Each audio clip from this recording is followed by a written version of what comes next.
Good morning, students. In my previous class, we were studying about the unification of Germany. Today, we will study about the Treaty of Prague which signed with Austria and Germany, in which we see that Austrian armies were defeated by the German army, and after the defeating of Austrian army, the Treaty of Prague held, where both of the nations signed in this treaty. इसमें हम देखेंगे कि जब Austria पराजित हो गया था तो एक प्रेग्यू संधि हुई थी जिसकी मुख्य बातें निम्नलिखित थी। फर्स्ट है, Austria accepted her exclusion from Germany. Austria ने एक्सेप्ट कर लिया कि वह जर्मनी से बाहर चला जाएगा। Consented to the dissolution of German Confederation. German Confederation के साथ डिसॉल्यूशन करेंगे, उनमें आपस में अब किसी प्रकार के मतभेद नहीं रहेंगे। Ceded Vienna to Italy. अब वियना किसको दे देंगे? इटली को। Agree to recognise any reconstructions of Germany to be made by Prussia. अब जब जर्मनी, प्रूशिया के द्वारा जो जर्मनी का निर्माण किया जाएगा उसमें ऑस्ट्रिया किसी प्रकार का अवरोध उत्पन्न नहीं करेगा। As a result the new organisation of Germany known as North German Confederation was form. इस पराजय के बाद, ऑस्ट्रिया के पराजय के बाद अब न्यू जर्मन स्टेट बना, जो कि अभी नॉर्थ भाग में ही विजय प्राप्त किया था, इसलिए नॉर्थ जर्मन कॉन्फेडरेशन कहलाया। Embracing all German states north of the river Main. Thus the Germany partially unified under the dominant leadership of Prussia. इस प्रकार से हम देखते हैं कि प्रूशिया के नेतृत्व में जर्मनी जो है कुछ यूनिफाई हुआ, संगठित हुआ, क्योंकि जो भाग जो ऑस्ट्रिया के अधीन था अब उसे जर्मनी में मिला लिया गया था। The Prussian victory at Sadowa was a victory of Bismarck's policy of the blood and iron. जो सेडोवा का विजय था वह बिस्मार्क के जो ब्लड एंड आयरन नीति थी उसी के कारण यह जीत हुई थी। Now the task bringing the southern states of the North German fold was left to become accomplished। अर्थात साउथ में जो जर्मन स्टेट्स थे उसको मिलाना, यूनाइट करना। There were two obstacles in this way। इस रास्ते में दो बाधाएं थी। One was jealousy of the southern states of the Germany with Prussia। पहला था जो जर्मन स्टेट के साउथ में जर्मन रूलर रूल करते थे वे प्रूशिया से नफरत करते थे। Second was the opposition of France.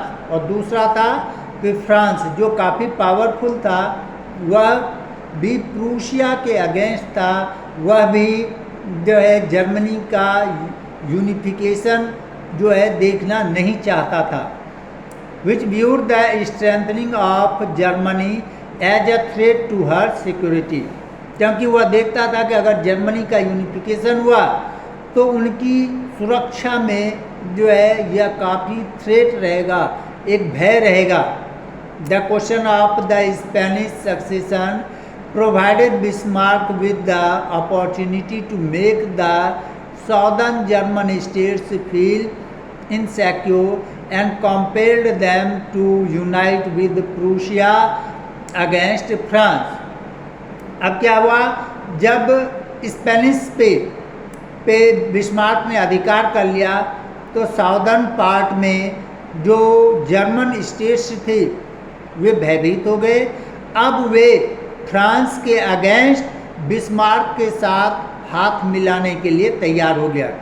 भय के कारण ही वह फ्रांस के अगेंस्ट जो प्रूशिया के जो पीएम थे, प्रधानमंत्री कौन थे, ऑटो वन बिस्मार्क, उसके समर्थन में आ गए। After isolating France diplomacy in Europe, Bismarck started a war against her for which France was hardly prepared. अब क्या है, डिप्लोमेसी तरीका से बिस्मार्क ने फ्रांस को अलग थलग कर दिया यूरोपियन कंट्रीज में, और जब उस पर अटैक किया, फ्रांस पर अटैक किया, तो इसके लिए फ्रांस तैयार नहीं था इस युद्ध के लिए।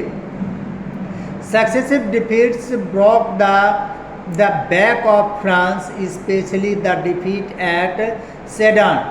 अब एकाएक आक्रमण से जो फ्रांसीसी सेना पराजित हुई, तो फ्रांस का जो गौरव था वह अब धीरे धीरे समाप्त हो गया। और हम देखते हैं कि इस समाप्ति के बाद जब कि इसका समाप्त हो गया, तो जो फ्रांस का गौरव था वह भी समाप्त हो गया, खास करके सेडान में जो पराजय हुई। After the fall of Paris, अब क्या है, जर्मन सेना जो है फ्रांस के पेरिस तक पहुंच गई। France was compelled to sue for peace. अब क्या है, जब जर्मन सेना पेरिस में पहुंच गए, तो अब फ्रांस को भयभीत होकर शांति समझौता करना पड़ा। The treaty of Frankfurt close the war in 1871। अब हम देखेंगे कि इस युद्ध के बाद फ्रांस ने जो प्रूशिया के साथ 1871 में फ्रैंकफर्ट की संधि की। कौन सी संधि? फ्रैंकफर्ट की संधि की, और इस संधि के बाद यह युद्ध समाप्त हो गया और जर्मनी का यूनिफिकेशन भी हो गया। By this treaty France ceded to Germany all allies except Belfort the Lorraine, and also paid a huge war indemnity. German unification was complete. इस प्रकार से हम देखते हैं कि जो नॉर्थ में, ईस्ट में, साउथ में जितने बिखरे हुए 39 स्टेट्स जर्मन स्टेट्स थे, वह प्रूशिया के जो किंग थे विलियम फर्स्ट, उसके जो प्राइम मिनिस्टर थे ऑटोमन बिस्मार्क, उसके नेतृत्व में जर्मनी का पूरी तरह से यूनिफिकेशन हो गया। King William first was proclaimed German emperor. और 1871 में जो प्रूशिया के किंग कौन थे, विलियम फर्स्ट, उसको जर्मनी का एम्पेरर घोषित किया गया in glamorous ceremony in the hall of the mirrors of the Versailles. Versailles के विशाल जो हॉल थे वहाँ पर सेरेमनी की गई और विलियम फर्स्ट को वहाँ का राजा घोषित किया गया। Germany owed it to Bismarck alone. इस प्रकार से हम कह सकते हैं कि जर्मनी को जो यूनाइट किया वह अकेले बिस्मार्क ने अपने बल पर, अपने पॉलिसी के द्वारा किया। ओके, अब सेकंड है द केस ऑफ ब्रिटेन। आज अगर इसको हम छेड़ते हैं तो बहुत लंबा वीडियो बनेगा, इसलिए आज यहीं पर एंड करते हैं। नेक्स्ट जो हमारा क्लास होगा उसमें हम द केस ऑफ ब्रिटेन के बारे में देखेंगे कि किस प्रकार से ग्रेट ब्रिटेन ऑफ इंग्लैंड का निर्माण हुआ था। Okay, thank you.